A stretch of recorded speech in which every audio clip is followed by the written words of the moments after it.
안녕하십니까. 최고위 시작하겠습니다. 오늘 저는 몇 가지 말씀을 드리겠는데요. 인선 관련해서 일반론을 말씀드립니다. 우리 국민의힘이 더 국민께 잘 봉사할 수 있는 체제를 갖추기 위해서 많은 이야기를 듣고 신중하게 검토하겠습니다. 우선 오늘 저희가 사무총장의 인선에 대해서 말씀드리고자 합니다. 많은 논의를 해봤는데요. 제가 생각하는 사무총장으로는 변화에 대해서 유연하고 그렇지만 어려운 일에 앞장설 수 있는 분, 이런 분들을 널리 이 얘기를 듣고 찾아봤는데요. 저는 울산에 서범수 의원님을 사무총장으로 한번 같이 했으면 어떨까 하는 생각을 가지고 있습니다. 지금 민주당이 입법 폭거를 계속 하고 있죠. 그런데 국민들께서는 이 입법 폭거가 저 너무하네 이런 정도만 생각하시고 건건이 하나하나 내용에 대해서 잘 모르실 수 있을 것 같아요. 그래서 제가 가장 문제가 되고 있는 부분에 대해서 한 가지만 설명하고자 합니다. 방송사법에 대한 것, 그리고 이진숙 방통위원장이죠. 그리고 방통위원장 부위원장에 대한 탄핵 시도에 관한 것들, 이게 다 사실상은 한 궤에 있는 것이거든요. 이건 지금까지처럼 더불어민주당과 뜻을 같이 하는 사람들이 MBC를 비롯한 방송을 계속 장악하겠다라는 의도를 그대로 보여주는 것입니다. 이걸 막는 것은 우리 당의 이익의 문제가 아니라 대한민국의 방송과 이 언론의 공정성을 지키기 위한 것이다라는 말씀을 드립니다. 야당 모 의원은 정부 교체기마다 권력을 쥔 사람이 공영방송을 손에 넣으려는 악순환을 끊어야 하기 때문에 이걸 한다고 했는데요. 제가 물어보겠습니다. 그럼 지난 정부 때는 왜 안 했습니까?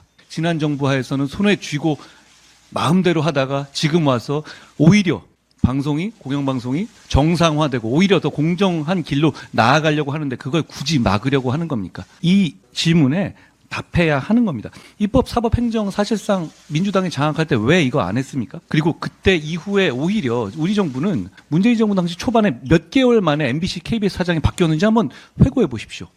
저희는 그렇게 하지 않지 않았습니까? 그런데 지금까지 와서 이런 제도, 입법의 폭거를 통해서 그걸 연장하면서 체제를 유지하겠다? 저 국민들께서 그 용납하지 않으실 거라고 생각합니다. 누가 정권을 잡든 간에 맞는 말이에요. 공영방송의 독립성과 공정성 보장돼야 하는데요. 그런데 그 논의를 안 하면서 이렇게 힘을 이용해서 국회를 통과시킨다? 국회 방송통신위원회 소위에서 여야 간에 이것에 관해서 구체적인 논의가 치열하게 있었습니까? 그렇지 않죠.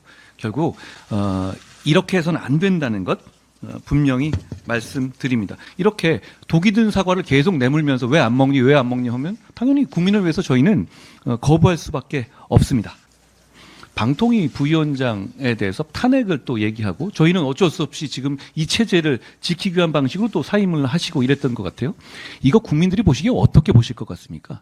본인들도 방통위 부위원장 직무대행은 탄핵의 대상이 아니라고 생각했기 때문에 부위원장까지도 탄핵할 수 있는 법안을 냈던 것 아닙니까? 그런데 이렇게 탄핵의 방식을 동원한다? 이거는 실제로 탄핵을 이루기 위한 목적은 아니잖아요. 우리 헌법이 규정하고 있는 탄핵이라는 말 자체가 대단히 큰 무게를 가지고 있고 충격적인 말이라고 생각합니다. 그런데 더불어민주당은 지금 이 공영방송, 특히 MBC를 자기 편으로 지키기 위해서 이 탄핵이라는 굉장한 제도를 더불어민주당만의 잔기술로 전락시키고 있습니다. 이래서는 안 됩니다. 저희가 민심과 함께 더불어민주당이 이런 폭거를 막기 위해서 앞장서겠습니다. 네. 국회는 민주당의 방송장악 사법 강행 처리로 인한 필리버스터가 진행되고 사상 유례 없이 3일 동안이나 열린 이진숙 방통위원장 후보자 인사청문회가 남긴 것은 막말과 갑질뿐입니다. 후보자의 자질과 능력을 검증해야 하는 인사청문회 자리가 명예훼손, 인신공격성 발언들만 가득 찬 정치폭력 경연장으로 전락했습니다. 최민희 과방위원장은 청문회 전부터 후보자 낙마를 공언하더니 후보자에게 저와 싸우려 하면 안 된다는 협박으로 청문회를 시작했습니다. 심지어 후보자의 뇌 구조가 이상하다는 막말도 서슴지 않았습니다. 이러한 갑질과 저급한 막말 대잔치를 벌인 최민희 위원장이야말로 청문회 생중계를 지켜보셨을 국민께 사과해야 할 것입니다. 최민희 위원장이 그렇게 중요하게 생각하는 과방위의 권위를 세우기 위해서라도 국민의힘은 최민희 과방위원장에 대해 국회 윤리위 제소를 추진하겠습니다. 법사위에서 열린 대통령 탄핵 청원 청문회도 다를 바 없습니다. 습관적 탄핵, 청문회를 악용한 갑질, 인신공격, 가짜뉴스 공작까지 민주당의 정치 폭력이 도를 넘어도 한참 넘었습니다. 민주당 법사위원들은 국가보안법 위반 혐의로 수사까지 받은 정치공작 주모자 최재형 목사가 벌인 거짓 선동의 판에 맞장구 치며 저열한 정치공작을 부추겼습니다.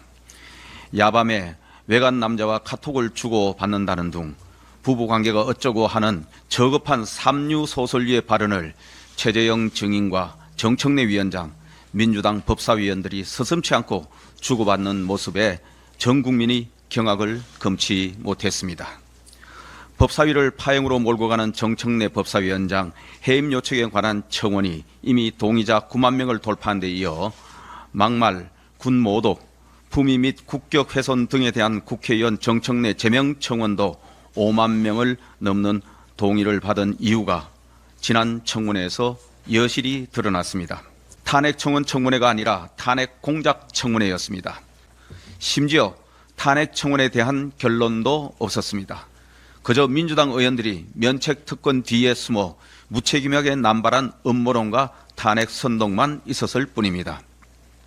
1차 청문회의 참고인으로 분류와 정인으로 전환된 김규현 변호사는 임성근 사단장 구명로비 의혹 제보 공작의 기획자였다는 사실이 드러났습니다. 언론에 보도된 녹취록에 따르면 민주당 장경태 의원은 김규현이 제보 공작의 기획자라는 것을 알았고 믿을 수 없는 사람이라고까지 말했습니다. 민주당은 본인들도 믿지 못하는 사람을 국민이 지켜보는 청문회의 정인으로 불러 사기 탄핵 쇼를 벌인 것입니다. 장경태 의원은 이종호 측을 먼저 만나서 받은 자료를 검증하기 위해 김규현을 만난 것이라고 구질맞은 변명을 했습니다. 하지만 장경태 의원은 법사위원입니다. 법사위원이 청문회 참고인인 김규현을 사전에 만난 것 자체만으로도 사기 탄핵 공작입니다. 그리고 이종호도 청문회의 정인이었습니다. 1, 2차 청문회 모두 불출석했습니다. 법사위원이 청문회에 불출석한 정인 측과 미리 접촉해서 자료를 받은 것도 부적절한 사전 모의 공작 의혹이 제기되기에 충분합니다. 지난주 금요일에 열린 2차 청문회는 더 가관이었습니다. 불법 함정 몰카 공작범 최재형 목사는 정인으로 출석하여 영부인과 여당 대표가 정부 고위직 인사를 논의했다는 허위 발언으로 청문회장을 어지럽혔습니다. 정청래 법사위원장과 민주당 의원들은 최재형의 막말과 허위 발언을 제지하기는커녕 맞장구를 치고 희낙낙거렸습니다. 민주당의 정치 수준이 고작 이 정도입니까? 참 수준 이하입니다. 민주당이 국민청원 제도를 탄핵 공작의 꼼수로 이용한 결과 국회의 권위는 추락했고 정치는 희화화되고 있습니다. 국민의힘은 영부인과 여당 대표가 정부 고위직 인사를 논의했다는 근거 없는 거짓말을 늘어놓은 최재형 목사는 위증과 허위사실 적시에 따른 명예훼손, 그리고 청문회를 앞두고 민주당 인사와 만나 교감을 나누거나 이야기를 나눈 적 없다고 거짓말한 김규현 변호사는 위정 혐의로 고발하여 엄중한 법적 책임을 묻겠다는 말씀을 드립니다. 그리고 김규현 변호사가 가십에 불과한 이야기라면서 보도를 만류했는데도 JTBC 기자가 단독 보도를 강행했다면 이 역시 허위사실 보도 책임을 면하기 어렵습니다. 해당 기자에 대해 업무방해죄로 고발 조치를 진행하도록 하겠습니다. 국민의힘은 사기 탄핵 공작 진상규명 TF를 구성해 민주당 등의 사기 탄핵 공작 쇼의 진상을 낱낱이 규명하도록 하겠습니다. 이상입니다. 주말 동안 열린 더불어민주당 전당대회 지역 경선에서도 이재명 전 대표가 당원표를 싹쓸이했습니다. 90% 이상 득표율로 대표되는 이재명, 즉 9대명이 갈수록 확실해지면서 해보나 마나한 전대로 굳어지는 상황입니다. 개딸이 민주당을 점령했다는 일부의 자성론도 나왔지만 내부에서는 일방적인 야유와 욕설만 난무했습니다. 이재명을 위한 국회로 전락하고 있습니다. 이제 국무위원 탄핵쯤은 일상이 되었습니다. 탄핵은 직무정지라는 부수 효과만 따먹기 위한 꼼수가 되었습니다. 국회의원의 입법권은 범죄자 방탄과 사적 보복을 위한 수단이 되었습니다. 대통령과 영부인마저 모욕하도록 부추기는 것도 서슴지 않고 있습니다.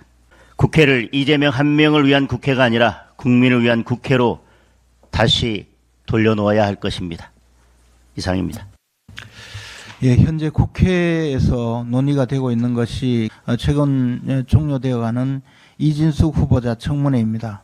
민주당이 저렇게 국회에서 폭력적으로 국회를 마비시키거나 또는 국회를 장악하고 벌이는 여러 가지 활극은 기실 따지고 보면 공영방송의 지배구조를 어떻게든 현재 상태로 자신들이 유리하게 끌고 가고자 하는 목적이 유일하다고 봅니다.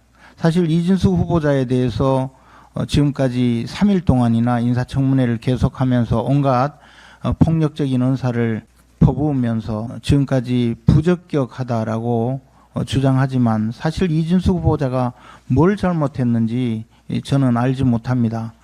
그들은 오로지 방송통신위원장으로 임명이 되면 곧바로 다시 탄핵 소추를 발의하기 위한 그런 명분을 축적하는 데 골몰할 뿐이지 실질적으로 이진숙 후보자에 대한 여러 가지 부적격 사유를 찾아내는 것에는 관심도 없습니다. 이것은 8월 12일로 예정된 박문진 이사의 임기 종료와 함께 새로운 박문진 이사 선임을 방해하기 위한 목적, 그리고 더 나아가서 그로 인한 공영방송 사장의 임기를 계속 지속시켜서 자신들이 언론의 그 논조 내지 보도에서 자신들이 유리한 국면으로 끌고 가기 위한 목적이지 다른 사안은 아니라고 봅니다. 결국에는 이진숙 후보자의 자리에 공자님이나 예수님이 앉아 있어도 똑같은 일을 벌이고, 공자님이나 예수님이 아마 방통위원장이 임명된다고 하더라도 또 탄핵쇼를 벌일 것이라고 저는 생각을 합니다.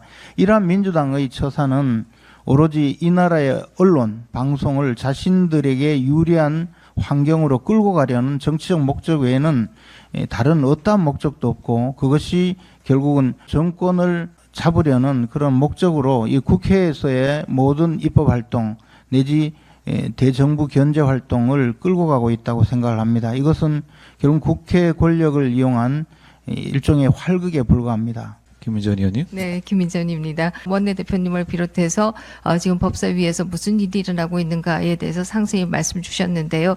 최근에 법사위를 법사위라고 부르지 않고 법무위원회다 이렇게 부른다는 얘기가 있습니다. 법이 없는 위원회다라고 해서 법무위원회다. 뿐만 아니라 별명이 굉장히 많다고 하죠. 무슨 개그 코스트 위원회다, 피고인 위원회다 등등의 별명들이 생겨나고 있다고 하는데요. 과연 이렇게 국민들로부터 조롱받기 위해서 소수당 목신 위원장직을 탈취해 갔는가 하는 질문을 할 수밖에 없고요. 이왕 이렇게 된 거 이제 불법적인 청문회를 계속 해왔듯이 정청래 의원 제명 청문회와 민주당 해산 청문회도 다 한번 실시해 보시기를 요청드립니다. 이상입니다. 예, 오늘 공개는 여기까지 하겠습니다. 비 오는데 고생 많으셨습니다.